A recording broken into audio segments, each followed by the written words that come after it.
សួស្ដីបងប្អូនខ្ញុំតាលូនទូនរស់នៅលើក្បាលមេវដូចជាផ្ទះតូចមួយ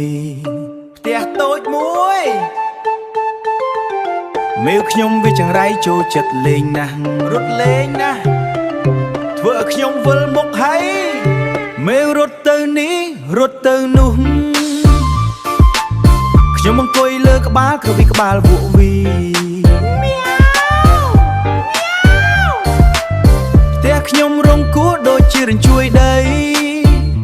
បាយក៏ហោះអង្គក៏ជ្រុះអង្មេវអើយមេវឈប់រត់ទៅ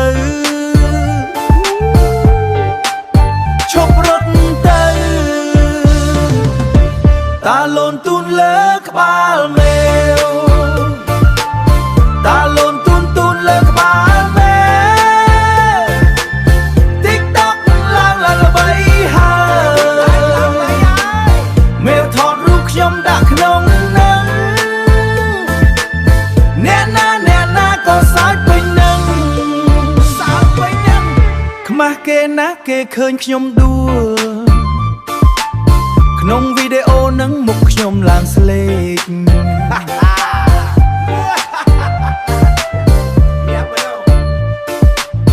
មេវវាសើចខ្ញុំក៏សើចវាយើងលេងសើចគ្នាពេញមួយថ្ងៃ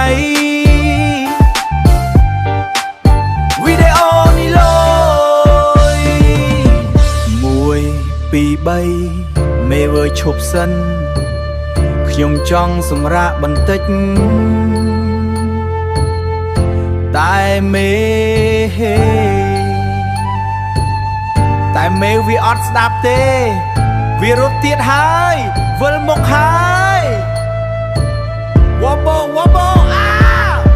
តាលូនទូនលើក្បាលមេតាលូនទូនលើក្បាលមេ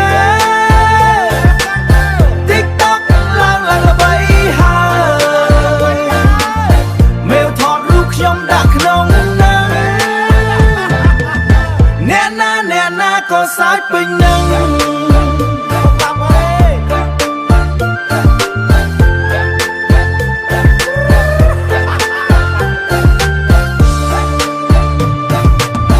វាហើយបងប្អូនជួបគ្នានៅវីដេអូក្រោយ